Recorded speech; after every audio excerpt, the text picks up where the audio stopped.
My father's voice still echoes in my head, not because it hurt, but because of the precision with which he delivered the sentence that ended 24 years of loyalty. Get out, you lowlife. No hesitation, no crack in his voice, just finality.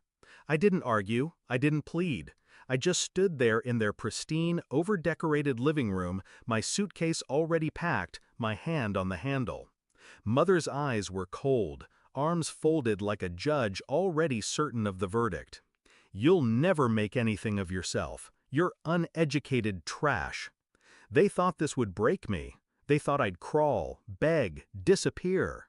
Instead, I smiled, small, controlled, enough to make them shift in discomfort without knowing why. Okay, fine. I walked out. Back then, there was a time I thought they loved me. Not in the soft, unconditional way most parents do, but in the conditional way I was used to. The kind where my worth was measured in grades, appearances, and obedience. My father ran a modest construction company. My mother was the kind of woman who treated dinner parties like war campaigns. They wanted a polished air, a perfect product to parade. But I wasn't polished. I wasn't perfect. I didn't finish college, not because I couldn't, but because I didn't want to follow their blueprint. I built my own, in silence. They never asked what I was doing with my time. They assumed failure. I let them. The break came fast. A petty argument about my lack of ambition spiraled into the eviction order. My father's hand cut through the air, his voice rising. My mother piled on, every insult rehearsed, sharpened. What they didn't know, that lack of ambition had built a chain of silent investments. 4 years of coding at night, day trading in the mornings, flipping undervalued real estate in the shadows. I was already worth $20 million. But they weren't owed that truth. Not yet. Florida.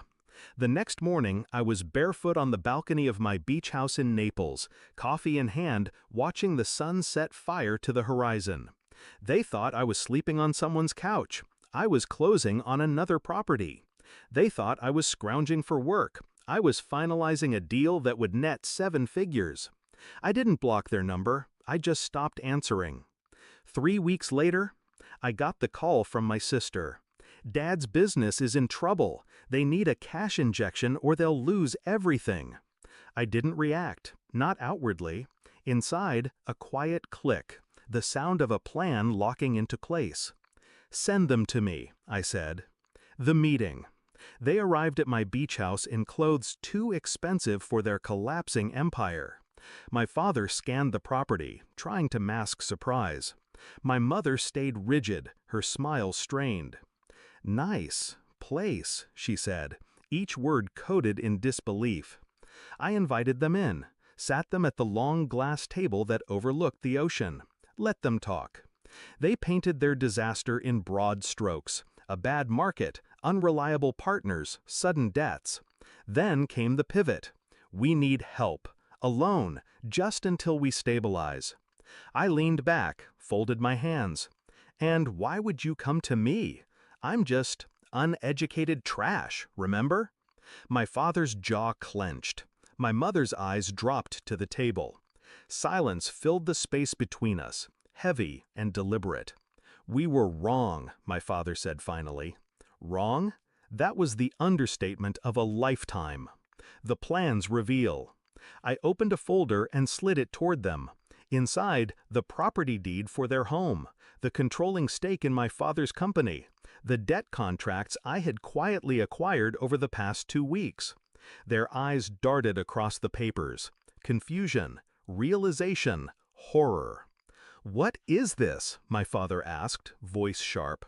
It's the reason you came here. You're already mine. I'd bought the company's debts through a shell corporation, acquired their mortgage at a discount. Their empire was a collapsing tent, and I had removed the last pole. The fall. They tried to bargain, plead. My mother's voice cracked first. My father's pride held longer, but not by much. What do you want? He asked finally. I stood, walked to the window, let them sit in the weight of it. Nothing. I want you to remember the day you threw me out, the way you looked at me, the words you chose. And then, I want you to live with the fact that I didn't just survive, I owned the ground you're standing on. I signed the final page in front of them. The deal was complete. They no longer owned their home, their business, or their freedom to pretend they were untouchable. Resolution. They left without another word.